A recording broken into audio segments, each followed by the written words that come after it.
खबर उज्जैन जिले के तराना से। विधायक महेश परमार ने फिर से किए सिविल हॉस्पिटल तराना में 100 ऑक्सीजन सिलेंडर भेंट। कोरोना काल में विधायक महेश परमार लगातार जरूरतमंद मरीजों की मानव सेवा में लगे हुए हैं। उनके द्वारा विगत दिनों 2 बार में कुल 22 oxygen concentrator machine civil hospital Tarana में भेंट की गई। वहीं गुरुवार को फिर से विधायक महेश परमार द्वारा 100 oxygen cylinder civil hospital Tarana में वरिष्ठ कांग्रेसी नेता अजीत सिंह ठाकुर, पवन बारोड़, शेख यासीन, एसडीएम एकता जायसवाल, तहसीलदार डीके वर्मा, थाना प्रभारी संजय मंडलोई की मुख्य उपस्थिति में बीएमओ डॉक्टर राकेश जाटव को भेंट किए। यह ऑक्सीजन सिलेंडर जरूरतमंद मरीजों को राहत का काम करेंगे। इस दौरान विधायक महेश परमार ने कहा कि मैं मेरी तराना विधानसभा के किसी भी परिवारजन को तड़पता नहीं देख सकता। इनकी हर एक समस्या मेरी और मेरे परिवार की समस्या है। इसको दृष्टिगत रखते हुए प्रशासन से कोरोना काल में मेरे द्वारा तराना दीना कॉन्वेंट स्कूल को कोविड सेंटर बनाया गया, जहां पर सबसे पहले 5 कंसंट्रेटर मशीन, उसके बाद 17 मशीन और गुरुवार को फिर से 100 ऑक्सीजन सिलेंडर तराना सिविल हॉस्पिटल को भेंट किए गए। वहीं विधायक परमार ने सभी तराना वासियों से यह भी कहा कि मेरी विधानसभा के समस्त नागरिकगण निश्चिंत रहें और घर में सुरक्षित रहें। तराना संवाददाता सैयद नियामत अली की रिपोर्ट।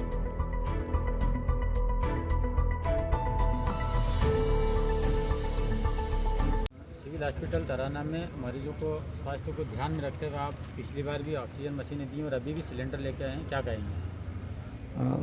निश्चित रूप से हमारा दायित्व बनता है। जिस तरह से महामारी फैल रही है, पिछली बार हमने जो ऑक्सीजन मशीन दी थी, अभी लगभग 100 सिलेंडर भरे हुए हमें ला के हमने अपने सिविल हॉस्पिटल तराना को उपलब्ध कराए हैं और बहुत जल्दी हमारी जो मशीन आने वाली थी वो भी मशीन आने वाली है। हमारी पहली प्राथमिकता यही है कि कैसे भी जो इस महामारी से पॉजिटिव लोग हैं उनकी जान बचे, ये हमारा प्रथम कर्तव्य है। तो आज हम 100 सिलेंडर भरे हुए आज स्वास्थ्य सिविल अस्पताल तराना को उपलब्ध कराए हैं। और मैं आपके माध्यम से फिर भी एक बार सभी तराना वासियों को निवेदन करना चाहता हूँ कि आप लोग संयम रखें, जब तक ये चेन नहीं टूटे। सरकार के जो निर्देश है उनका पालन करें और इस महामारी के बचाव के जो उपाय हैं उनको अपने जीवन में उतारें, क्योंकि जिस तरह से महामारी फैल रही है और जिस तरह से हमारे बहुत सारे परिचित या हमारे परिवारजन हम देख रहे हैं जो आज हमारे बीच में नहीं है, तो आप सब लोगों को इस चीज़ से सीखना चाहिए, समझना चाहिए और आपको धैर्य रखना चाहिए। क्योंकि जिस तरह से पूरे मध्य प्रदेश में ऑक्सीजन की कमी है, बेड की कमी है, दवाई की कमी है, तो मैं बार बार किसी के ऊपर दोषारोपण नहीं करना चाहता, लेकिन सरकार के पास कोई व्यवस्था नहीं है। अगर उज्जैन से तराना विधानसभा से उज्जैन अगर मरीज रेफर होकर जाता है तो 8-8 घंटे 10-10 घंटे अस्पताल के बाहर उन्हें खड़ा रहना पड़ता है और बड़ी मशक्क़त करनी पड़ती है। तो इसका एक ही उपाय है कि आप अपने भरोसे आप अपने आप को सुरक्षित रखना है। तो आप सब लोग अपना ध्यान रखें, तो इस महामारी से कैसे भी बचें, मेरा सभी साथियों से प्रार्थना है। और मेरे विधानसभा क्षेत्र तराना में हम सब लोग प्रयास करेंगे कि किसी प्रकार की ऑक्सीजन की या जो कमियाँ हैं वो हम दूर करें। हमारा प्रथम प्रयास यही है। और जितने भी समाज सेवी बंधु हैं हमारे यहाँ के, जो जागरूक नागरिक बंधु हैं, जो समाज सेवी लोग हैं और अन्य जो हमारे परिवारजन हैं, आप सब लोगों को भी सहयोग करना चाहिए, आगे आना चाहिए कि ये महामारी है।